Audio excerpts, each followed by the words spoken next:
Puerto Rico y el mundo. Soy Carmen Enit Acevedo y estamos en Bonita Radio. Un poco más tarde, disculpen esa. Asuntos por resolver, pero ya estamos aquí en todas las plataformas de Bonita Radio a través de los medios del medio digital y también de la red informativa, a quien siempre le damos la bienvenida hasta a nuestros radioescuchas tradicionales que están en el centro, en el norte, hasta llegar al oeste del país. Puerto Rico hoy sigue hablando en términos de la opinión pública de los casos de violencia machista. Está instalado en frente a la fortaleza lo que es un campamento de un colectivo de organizaciones a través del colectivo de mujeres, la colectiva. Allí en un campamento para visibilizar lo que ha sido una crisis que comenzó hace mucho tiempo, que están tratando de denunciar a través de ese cuatrienio de Ricardo Rosselló Nevares, Wanda Vázquez Garcet, que logramos todos y todas los que luchamos en contra de la violencia machista, que se decretara una orden ejecutiva estableciendo el estado de violencia machista como algo urgente y poder planificar a través de la institucionalidad gubernamental lo que debe hacerse para lograr detenerla. Lo más importante, la educación. Y no vemos que esa sea una prioridad. En ese contexto vamos a hablar un poco de lo que está ocurriendo, pero sobre todo lo que está pasando en Latinoamérica, la invisibilidad que hay en Puerto Rico de los asuntos latinoamericanos, más cercanos República Dominicana, pero ahí está Colombia, que hoy está viviendo quizás su cuarto día de violencia a manos de la policía en Cali, Colombia. Intentamos conseguir un analista para profundizar en este tema.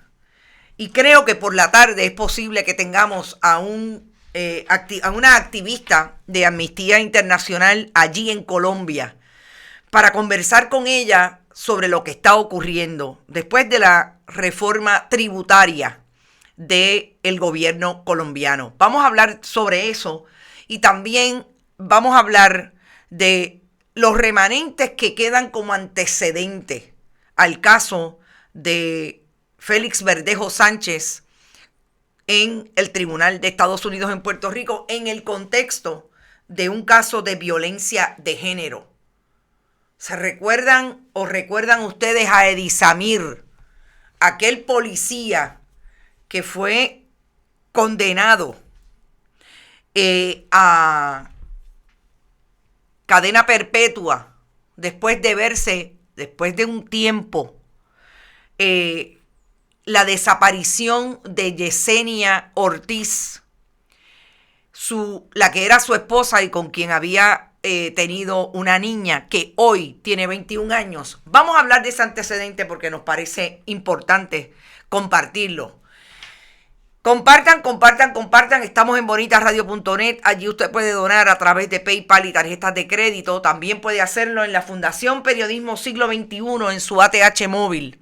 Fundación Periodismo Siglo XXI recibe cheques o giros postales a través de la Fundación Periodismo Siglo XXI, PMB 284, PO Box 19400, San Juan, Puerto Rico 00919. Recuerde que estamos en todas las redes sociales, entre ellas Instagram, Bonita Radio, Twitter, Bonita_Radio, y que siempre nos apoyan Vega Alta Coop, la cooperativa Abraham Rosa y la cooperativa de Vega Alta.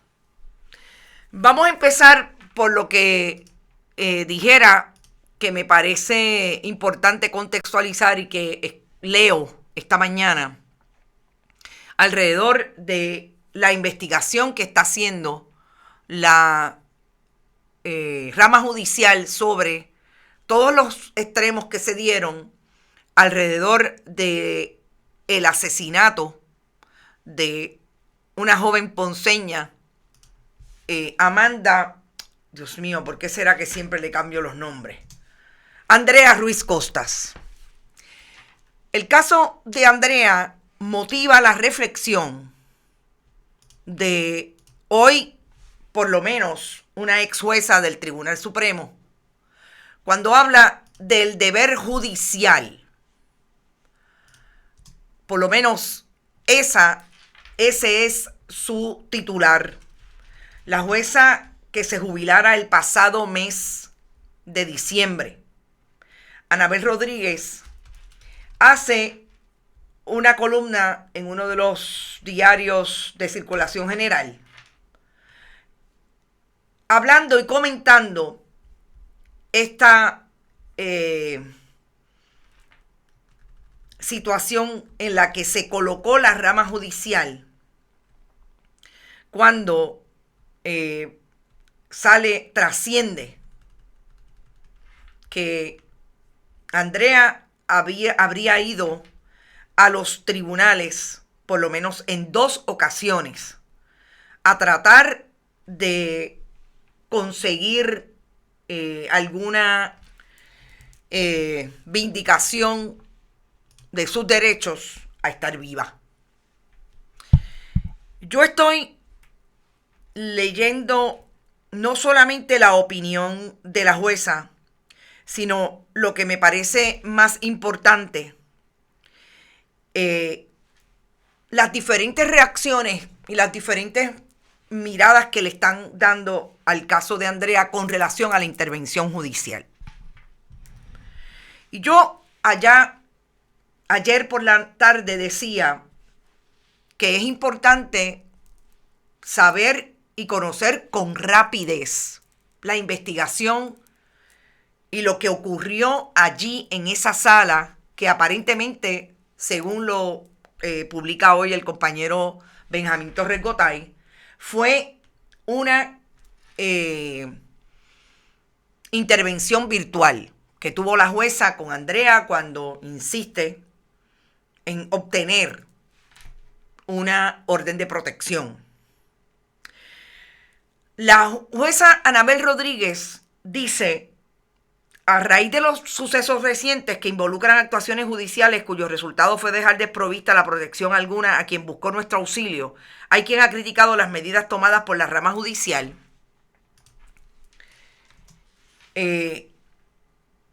Bajo el fundamento falaz de que ordenar una revisión de la actuación del magistrado supone una interferencia indebida en el ejercicio de su discreción y la independencia judicial. Ante estas aseveraciones se impone pues una reflexión sobre lo que es la verdadera, y aquí el análisis, la verdadera, lo que es verdaderamente la independencia judicial. Y yo decía ayer, y quiero en el contexto de este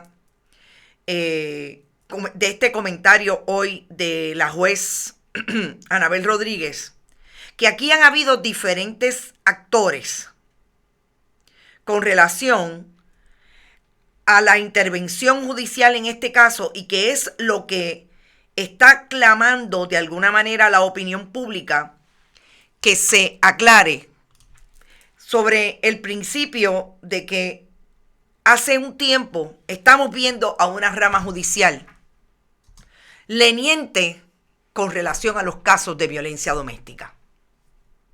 Y yo decía que lo más importante, me parece, que tiene ante sí la rama judicial es atender con rapidez esta investigación, porque de lo que ha padecido siempre, vamos a decir, en los últimos años, en los últimos 30 años, la rama judicial desde su imagen pública, es que los asuntos que tienen que ver con la conducta de los jueces no se aclaran ni se investigan con rapidez. Hay por un lado un planteamiento de la Asociación de la Judicatura, que sería la defensa de la juez Ingrid Alvarado,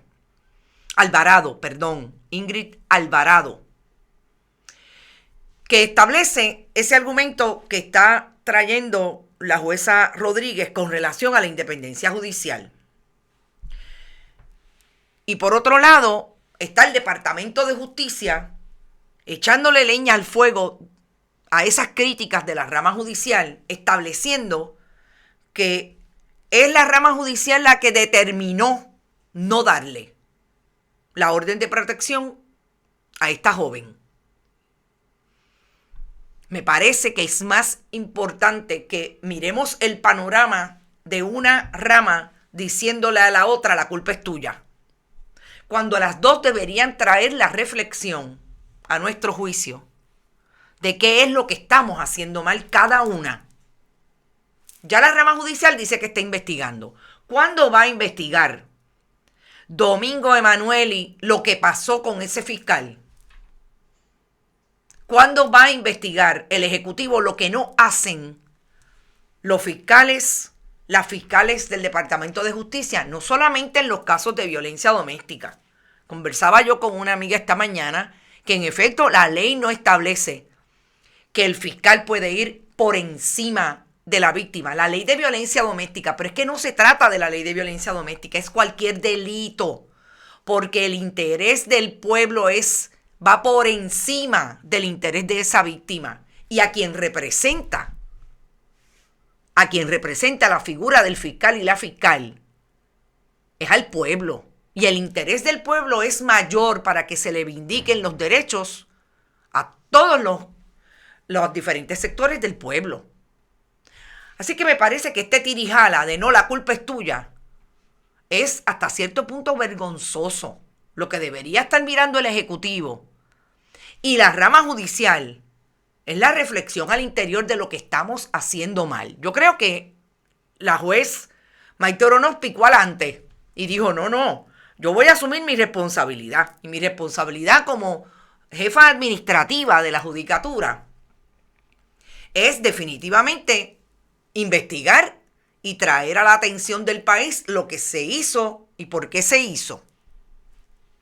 La independencia judicial, dice la juez Rodríguez, se considera elemento fundacional de nuestro Estado de Derecho. Presupuesto de raigambre, es un presupuesto de raigambre constitucional. No olvidemos que los jueces y las juezas escriben, y la juez Anabel Rodríguez es una de ellas, desde un nivel intelectual que puede rebuscar el lenguaje de esta manera. Es como hace algún tiempo nos señaló el profesor de Derecho Constitucional Carlos Ramos, una conquista de la humanidad. Este es un valor que nace como reclamo frente al abuso del poder y la corrupción y busca, a toda costa, viabilizar procesos decisionales que estén al margen de cualquier tipo de influencia indebida, bien sean presiones de naturaleza política, económica, religiosa o gremiales. ¿Quiere esto decir que las decisiones que se toman desde el estrado no pueden cuestionarse? Es que el dictamen del juez es una declaración ex cátedra que goza de infalibilidad. Implica ello que el Poder Judicial no pueda supervisar la labor de su componente principal, el juez, con miras a cerciorarse que éste cumple con su función de ser juzgador imparcial, sensible, capacitado y laborioso. ¿No es la independencia judicial la búsqueda incansable de un poder judicial accesible, equitativo, justo y humano? ¿O es que no sabemos lo que verdaderamente implica supervisar frente al ejercicio de la discreción judicial? Esa es la punta de lanza del cuestionamiento que tiene hoy la rama judicial y del cuestionamiento que tiene hoy el Ejecutivo desde los diferentes frentes. Es que el Departamento de Justicia también piensa que es infalible. También quiere socolor de que tienen licencia de abogados y abogadas. Lo hacen todo bien y no están expensos a la supervisión. ¿Por qué el Ejecutivo no dice que va a investigar de qué manera está operacionalizando las diferentes fiscalías los casos de violencia doméstica? Porque a mí me parece que la función en este caso de la jueza presidenta es supervisar a su gente, como lo está diciendo la juez Rodríguez. ¿O es que los jueces piensan y las juezas piensan que son infalibles? Esta discusión y esta reflexión es vital para el sistema, para una de las ramas que interpreta, o la rama que interpreta todo lo que hacen las ramas del legislativo y el ejecutivo. A donde nosotros y nosotras en el país vamos a buscar derecho. Vamos a buscar que se diriman las controversias que están expuesta. A mí me parece que esa imagen, y hay una frase que aparentemente utilizó ayer una colega periodista en la radio tradicional que ha sido objeto de crítica en diferentes escenarios. Y es la frase de la vaca sagrada. Ella utilizó la frase de la vaca sagrada. ¿Y qué es? ¿Que les molesta que les digan que el país piensan que son vacas sagradas? ¿Se han cuestionado por qué el país puede tener la idea de que los que llevan una toga y las que llevan una toga se pueden ver a sí mismos como infalibles o vacas sagradas? ¿Podría cuestionarse el país hoy que eso es lo que ha pasado cuando finalmente los casos llegan de investigaciones éticas, de investigaciones de las conductas de un juez o una jueza y no pasa nada en el sistema?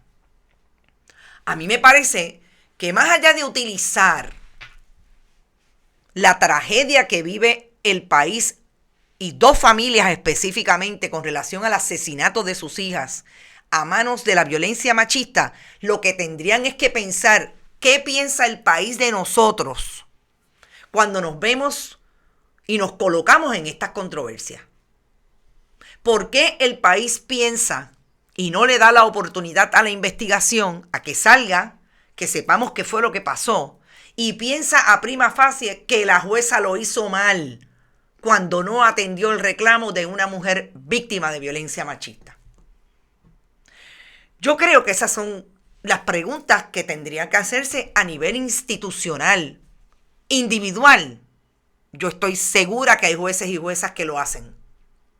Yo estoy segura, porque tengo amigas en la judicatura, porque tengo amigos en la judicatura, que hay jueces y juezas que se lo plantean, que van un poco más allá y sobre todo van a buscar la educación que deben procurar cuando tengan controversias ante sí, porque ellos son definitivamente personas sociables que se crían en esta sociedad machista, patriarcal y misógina, y definitivamente también tienen que desaprender.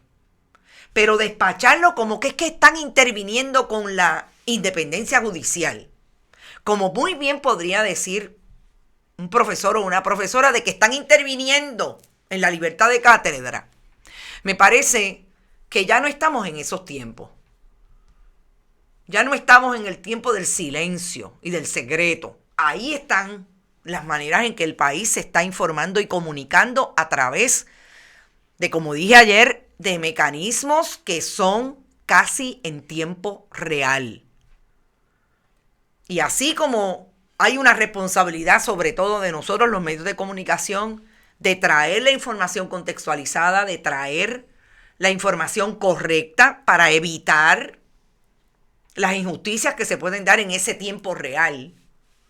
Yo creo que las instituciones y sobre todo la rama judicial y el ejecutivo del Departamento de Justicia le deben explicaciones a este país y deben hacer las reflexiones pertinentes para llegar a explicar y a rendir cuentas, como muy bien lo dijo la jueza presidenta.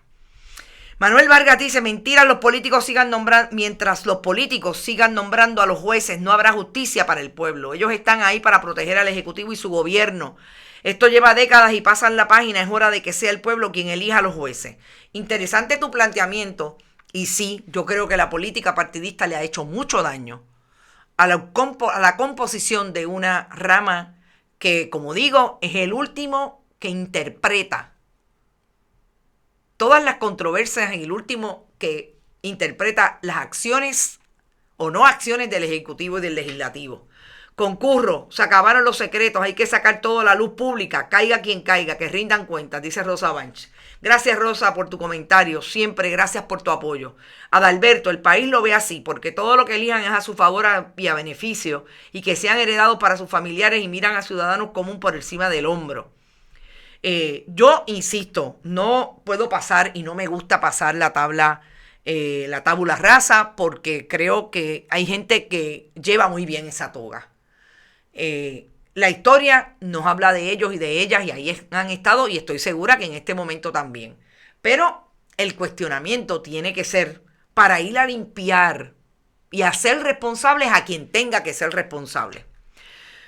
Gracias, Ivonne de Los Ángeles, está por ahí todo el mundo. Gracias a todos y a todas las que están y siempre comparten nuestros contenidos. La diáspora presente siempre, desde cualquier parte del mundo.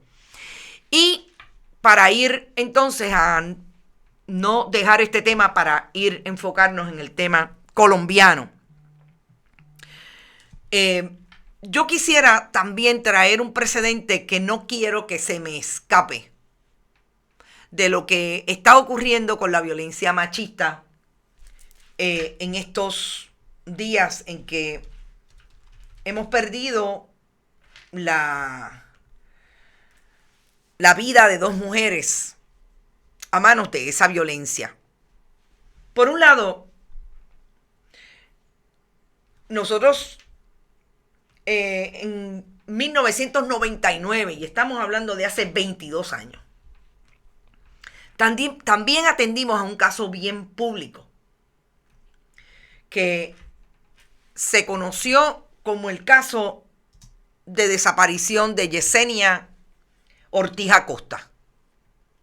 Yesenia Ortiz Acosta era la hija del entonces comandante de la policía de Guayama. Un padre que no solamente perdió a su hija a manos de la violencia machista de este hombre que también era policía, Edisamir Rodríguez Berríos. Edisamir Rodríguez Berríos interceptó a Yesenia allí en Guayama. Y al día de hoy, el cadáver de esta joven nunca ha sido encontrado.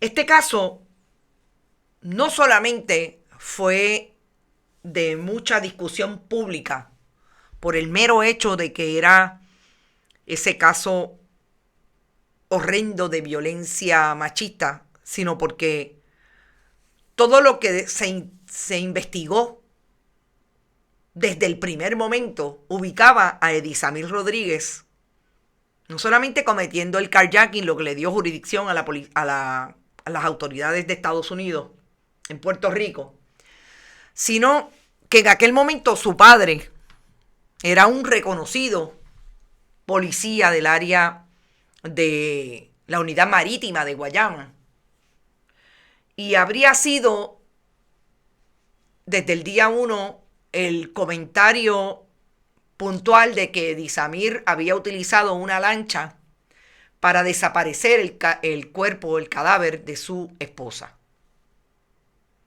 Edisamir no fue a los tribunales hasta el 2007, porque fue difícil llegar a esa conclusión a pesar de toda la información. Y tengo que decir que en aquel momento yo fungía como periodista de un periódico de circulación general y era importante para mí atender aquel caso. Y en efecto, como dice Juan Carlos Olmeda, además de esa línea policíaca que estamos viendo en el caso de Edisamir, Edisamir era es el sobrino de quien en aquel momento era la alcaldesa de Patillas, Pilar Rodríguez. Y también se barajó la información y Pilar Rodríguez tuvo que ir ante el gran jurado de que en el momento que Edisamir iba a confesar, la alcaldesa de Patillas intervino y no lo dejó de terminar la línea de que él sabía dónde estaba el cadáver.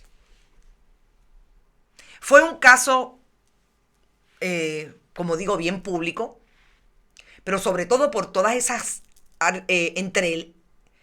relaciones de poder que había con la policía de Puerto Rico y la política constituida en la alcaldesa de Patillas.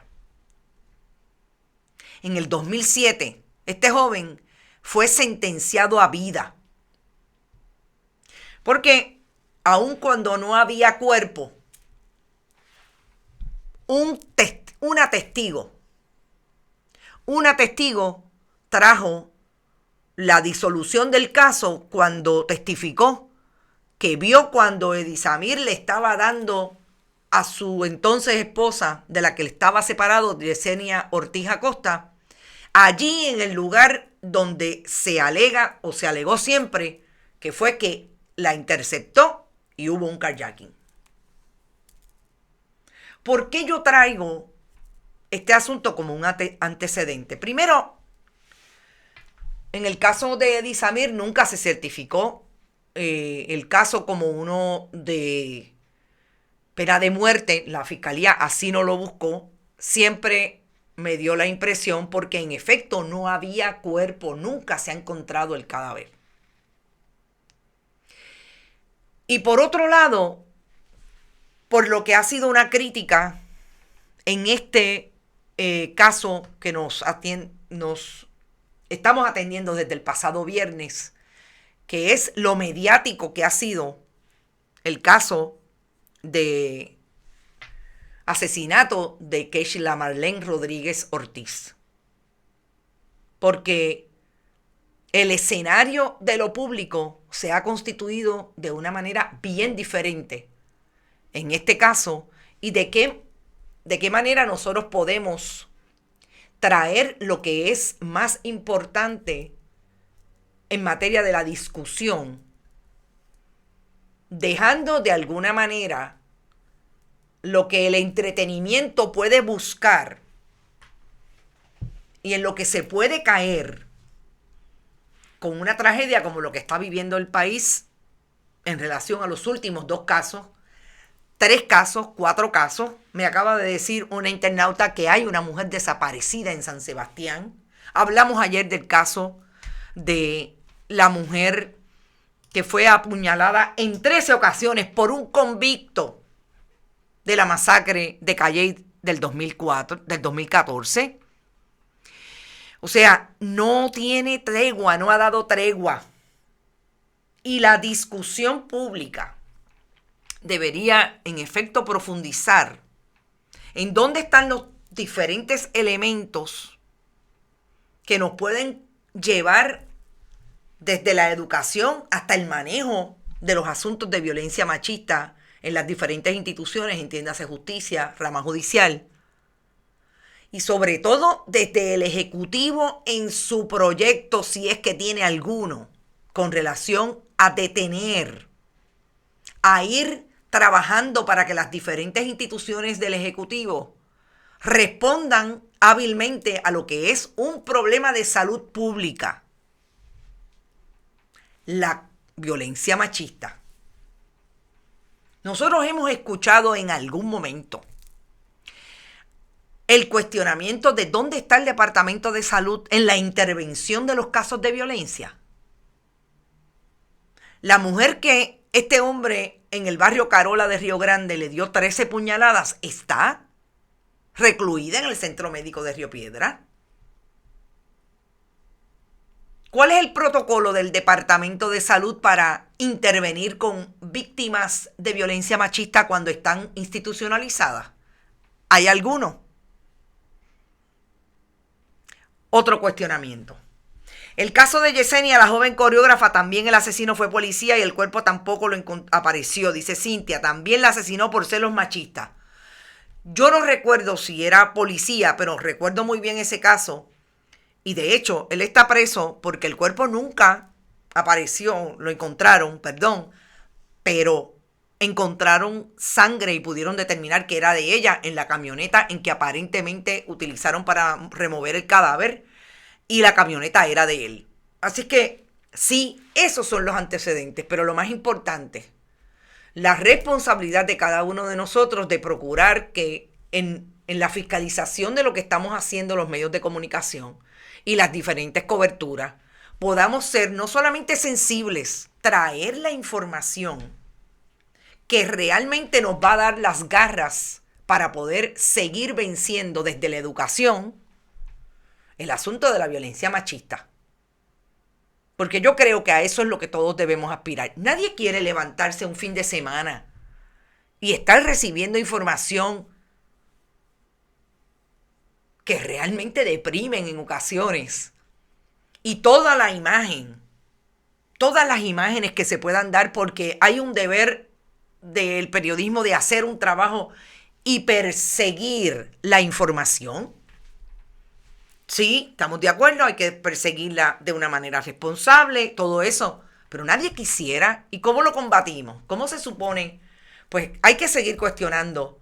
Y las que saben y los que saben han dicho que la educación es fundamental. Yo no he escuchado a ningún miembro de este gobierno hoy, y llevamos desde el viernes, vamos a cumplir 5 días, 4 días de estos asuntos, hablando de lo más importante, que es lo que las feministas y las diferentes organizaciones le han dicho al gobierno. ¿Cuándo vas a implementar? Comprométete, habla de la educación con perspectiva de género. Envíale un mensaje al país de que las mujeres no son propiedad de los hombres, de que el discurso tiene que ser diferente, de que usted tiene que acercarse. Yo creo que eso es más que importante. Carmen Mercado, él era ex policía, lo despidieron, Yeseira, ese caso se llevó por evidencia circunstancial. Exacto, siempre increíble que como se parecen los nombres. Siempre recuerdo que fue específicamente por la evidencia que encontraron en esa camioneta. Y estoy en una pausa de la red informativa. Recuerden, seguimos aquí en todas las plataformas. Cuando regresemos de la red informativa estaremos ya en el mensaje o en el análisis de lo que está pasando en Colombia y por qué entendemos que debemos discutirlo y está invisible de la agenda noticiosa en Puerto Rico. Rafael Torres dice, pero está viva, no entiendo. También hay independentistas, fundamentalistas y conservadores. Ustedes tienen una discusión allá. Ah, que Rodríguez Bebes está calladita. Sí. Bueno, no voy a dejar pasar y voy a utilizarlo como pie forzado. Esta buena línea que les respondió ayer el neurólogo que preside, uno de los codirectores de la coalición científica con relación al COVID, que hizo este comentario en las redes y me pareció fascinante. Daniel Colón Ramos, ustedes saben que aparentemente, yo lo busqué hasta debajo de las piedras y no lo encontré. Joan Rodríguez Bebe hizo un comentario sobre todas las vidas valen. Lo que pasa es que me parece que fue un comentario que ella había hecho antes y de alguna manera lo revivieron en el contexto de los asesinatos de este fin de semana sobre la violencia machista. Y lo trajeron porque ella dice que todas las vidas valen. Y Daniel Colón Ramos dice, parece que hay una versión criolla del All Life Matter. Con esto de no reconocer específicamente que la violencia de género es un problema en Puerto Rico. Por analogía, es como si un doctor fuese a una marcha contra el cáncer con una pancarta que lee, todas las enfermedades son terribles. A mí me pareció fascinante la analogía. Y sí, Joan Rodríguez Bebe está bien callada. Lizy Burgos, el que fuera candidato a gobernador del Proyecto Dignidad en el 2020, también está bien callado. ¿Dónde están los fundamentalistas religiosos hablando de que los hombres tienen que respetar las vidas de las mujeres? ¿O es que el fundamentalismo religioso piensa que esa obediencia que el patriarcado y que ellos replican tiene que tener según ellos y la mala lectura y el mal conocimiento que tiene sobre las escrituras, que la obediencia llega al punto de que te maten? Sería una pregunta puntual para el fundamentalismo religioso. Ivonne de Los Ángeles dice, ¿dónde está Wanda Rolón, la mafia religiosa del país? Ruby Rossum dice, no lo van a decir. Claro que no. La que dijo públicamente que repartir nalgadas se ha dicho. Exacto. ¿Dónde está Wanda Rolón? Repite Cintia Rosario. Son parte del problema y no se abochornan, retrógrados y cavernícolas. El gordito de Jaguar no preparó bien a Rodríguez Bebe, dice Maggie Scott. El combo de César Vázquez piensa que las víctimas se lo buscaron, son desobedientes. En la columna que publicó la licenciada Rivera Lacén el domingo, precisamente debate ese argumento de que todas las vidas importan. Lo vimos. Hoy habló César Vázquez en una emisora cristiana, no tuve el valor de escucharlo. Sandra García, pidiendo diezmo, claro. Bueno, yo no sé si ustedes lo han visto y yo quisiera hablar de algo que me parece importante hablar hoy, que tiene que ver con lo que está pasando en Latinoamérica, específicamente. Voy a hablar de Colombia y ahí están también las imágenes de lo que ha pasado en México, de lo que está pasando en México en diferentes renglones, sobre todo el poder político atravesado de la corrupción, lo que está pasando en República Dominicana, que igualmente parecería que está en ese plano de la corrupción que ya el país definitivamente no soporta. Específicamente en Colombia han habido, y ayer fue la última manifestación en Cali por las protestas que está llevando a cabo diferentes sectores de la sociedad civil colombiana, que tiene que ver con la reforma tributaria que el presidente Iván Duque intentó impulsar y que el pasado miércoles tuvo que retirar.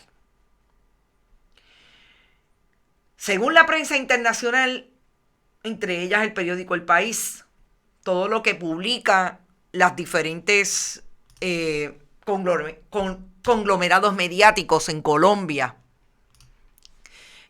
Caracol, hablan de que las áreas más difíciles en términos de la represión policíaca ha sido en Cali, Colombia.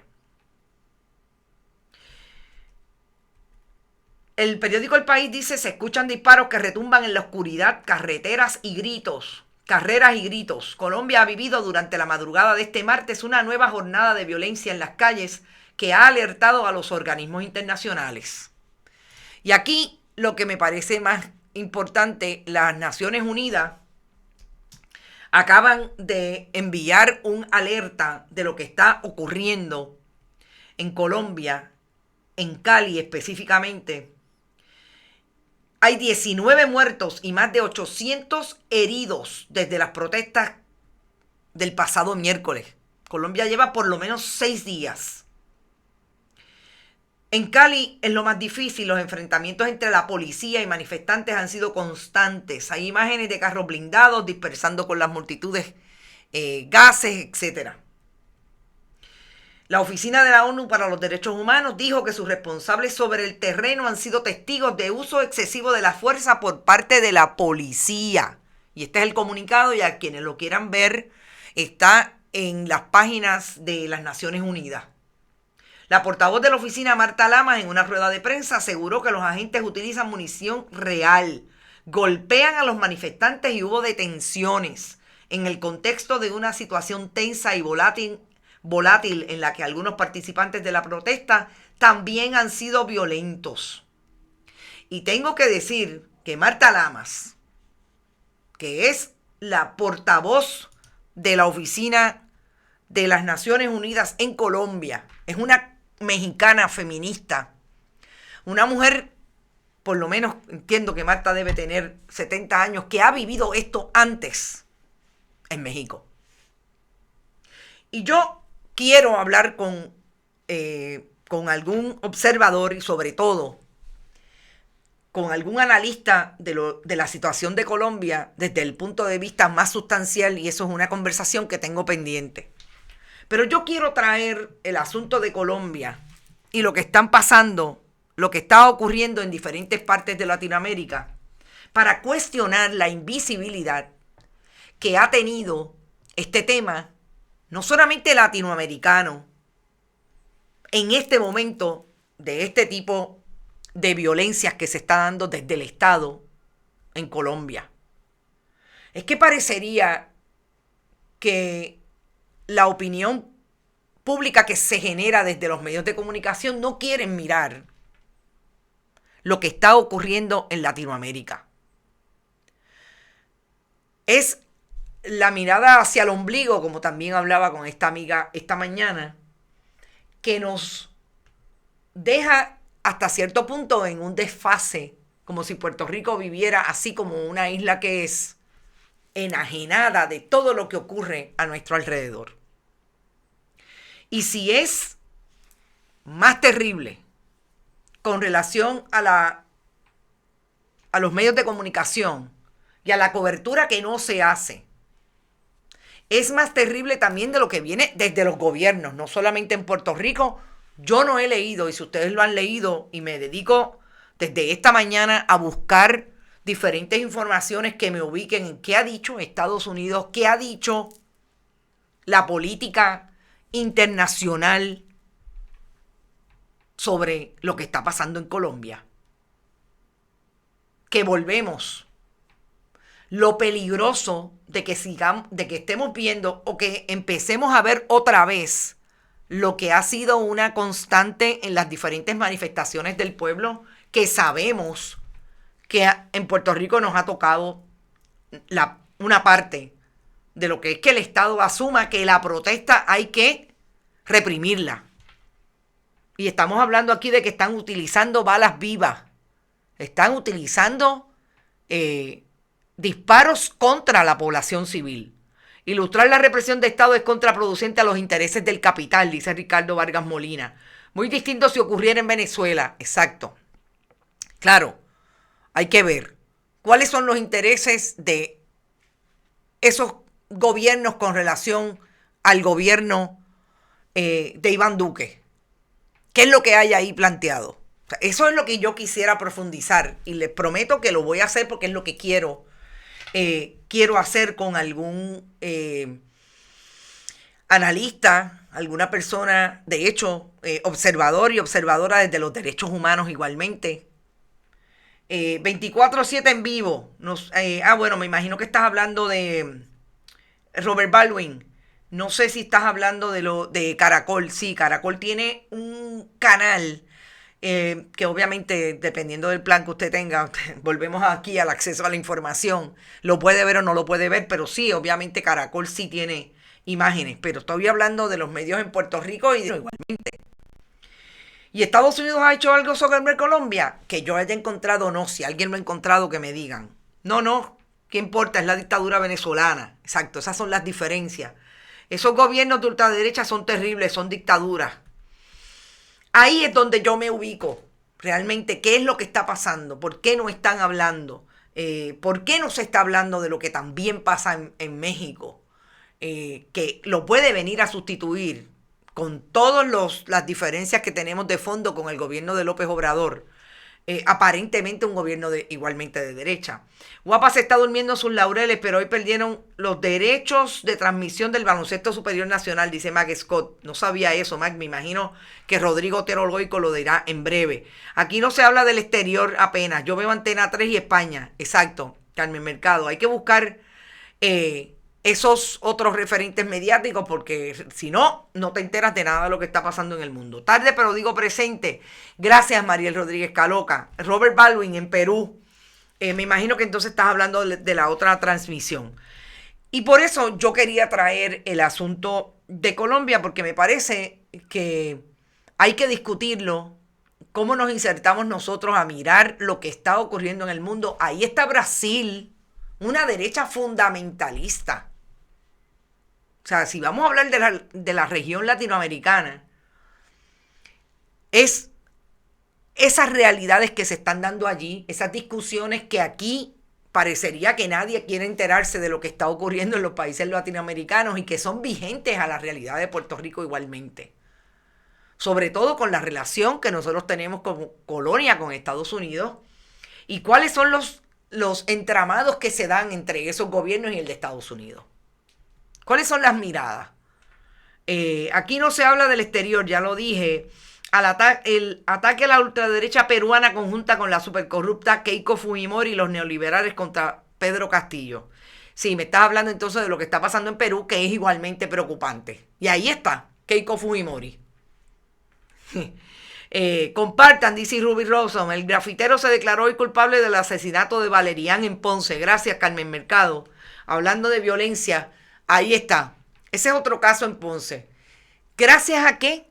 Gracias a que no solamente las amigas y los amigos de Valerian le dieron visibilidad a ese caso, también a una prensa regional que estuvo pendiente allí en Ponce con todas las limitaciones que tiene la prensa en las diferentes regiones en el país. En México hubo un derrumbe de una de las vías del metro en Ciudad México. Lo vi José Pepe y también es digno de comentar.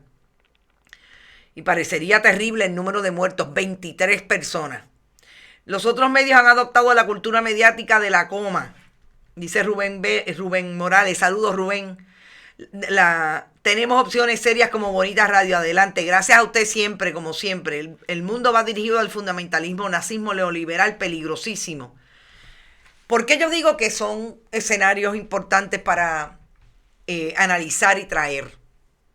Porque aprovechando el comentario de Sonia Rueda, gracias Sonia siempre por estar.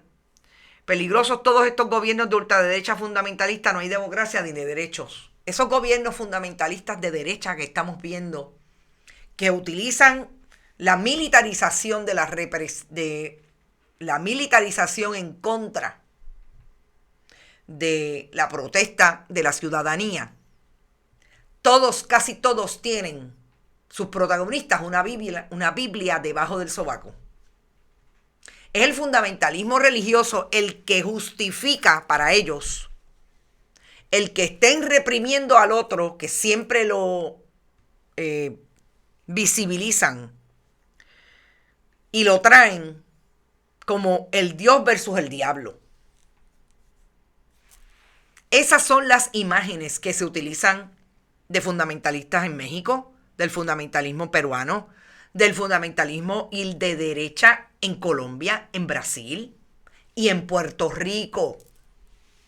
Por eso es que usted no ve a una persona de Proyecto Dignidad hablando de que en efecto las vidas de las mujeres se están perdiendo por el machismo. Porque justifican el machismo y el patriarcado como los que le da poder. Y están anclados en ese discurso del poder, utilizando la figura del cristianismo y la ideología cristiana para llegar a la gente que no se cuestiona nada si tienen a Dios de frente.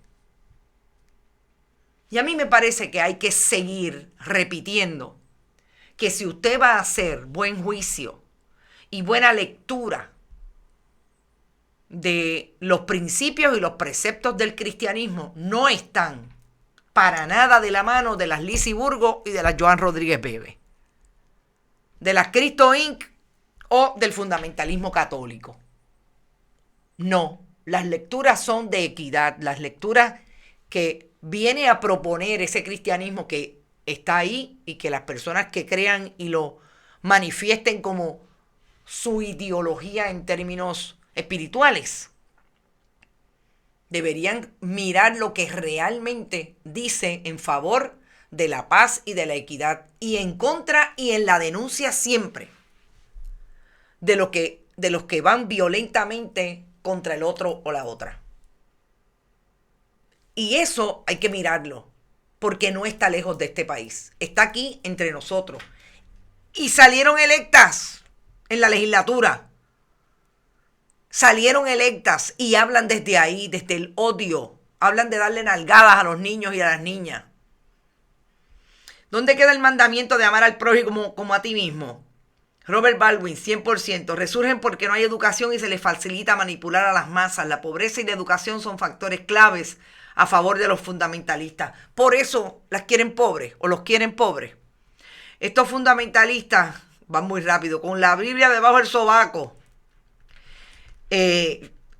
Sacaron a Evo de Bolivia. Exacto. Ahí está. ¿Y dónde está la autodenominada presidenta? Porque Dios le dijo que tenía que sentarse en la silla del presidente y dio un golpe de estado. Presa. Porque la democracia se volvió a constituir en Bolivia y ahí están los mecanismos del Estado al servicio de la democracia. con todas las diferencias que pueda tener, porque ninguno de esos gobiernos ha sido perfecto. Pero esas son la gente que dicen que vienen a quedarse con todo porque utilizan la figura del cristianismo para ello.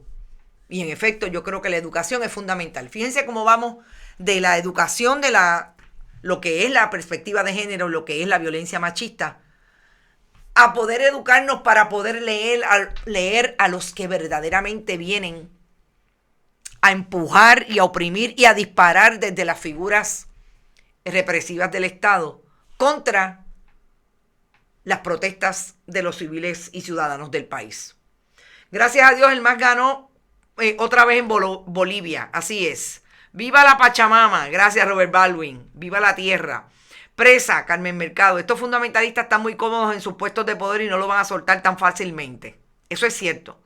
Gracias siempre, Elizabeth Blanc, por tu apoyo y siempre empujarnos a ser mejores. Y voy a aprovechar porque esta línea me la dio Elizabeth en un meme que publicara y me parece buenísima. No a la pena de muerte sin importar cuán verdejo sea. Esta es la creatividad del país al servicio de la denuncia. Me parece un gran meme súper importante. Los fundamentalistas religiosos son parte del problema y los políticos machistas y corruptos hay que erradicarlos. Fíjense cómo la corrupción los persigue a todos en los diferentes países que hemos hablado, ni hablar de Chile. Ni hablar de Chile. Pero la corrupción está presente alrededor de la militarización. Fíjense como República Dominicana, Brasil, Colombia, estamos hablando México, de que siempre el descubrimiento y la investigación ha sido, incluso periodística, de los elementos de corrupción alrededor de toda la institución militar y policíaca en esos diferentes estados. Y sabemos dónde estamos en Puerto Rico con relación a los asuntos que mantienen bajo sindicatura a la Policía de Puerto Rico por el manejo precisamente de las protestas y la atención a la ciudadanía en sus diferentes intervenciones. Por eso yo creo que hay que hablar de lo que está pasando en Latinoamérica y no olvidarlo. Si la derecha vuelve a ganar en Perú, que se preparen para el resurgimiento de Sendero Luminoso. En Chile el pinochetismo se quedó enraizado. Estoy de acuerdo contigo, Peregrina Marién. Están limpiando a toda la policía y la milicia en República Dominicana. Y eso está trayendo cola. Las encuestas que he visto en las redes, a la mayoría está en contra de la pena de muerte. Sí, José Pepe.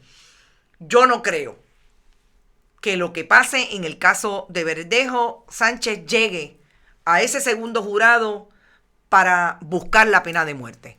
No me parece, y si llegan al segundo jurado no estoy tan segura que lo encuentren. A mí me parece que todavía Puerto Rico vive apegado en ese sentido a un principio fundamental, erradicada la pena de muerte en el 1929, traída como derecho básico de la vida a nivel constitucional, y es la prohibición expresa de la Constitución del 52 contra la pena de muerte. Y ahí hay un caso que también es antecedente, que es la discusión que se dio en el Tribunal de Estados Unidos en Puerto Rico, que llegó al Tribunal Apelativo, y tiene que ver con lo que habría resuelto Salvador Casellas, que no había posibilidad de certificar un caso de pena de muerte en Puerto Rico, precisamente por la prohibición expresa de la Constitución. El caso, obviamente, la interpretación fue revocada, pero estuvo ahí y tuvo que poner a los jueces del Tribunal Apelativo en Boston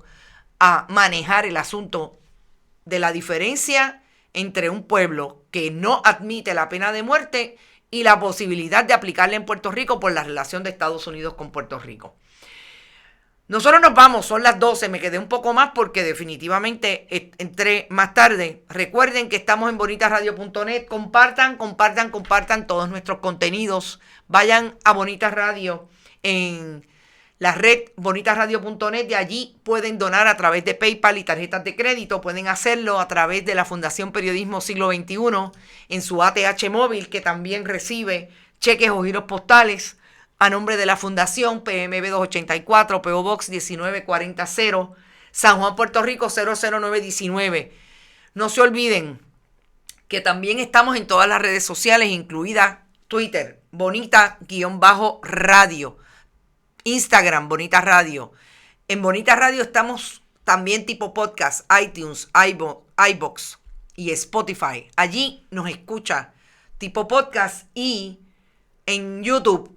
Dele a la campanita y le avisa cuando estemos en Premiere. Gracias a Vega Alta Coop, a la cooperativa Abraham Rosa y a Buen Vecino Café por apoyarnos en el proyecto. A las 5 de la tarde volvemos. Ojalá podamos hablar con algún interventor del asunto Colombia, pero si no es hoy, en estos días lo van a tener porque no me voy a ir hasta conseguirlo. Éxito, buen provecho y hablamos a las 5 en Qué Palo es Noticia.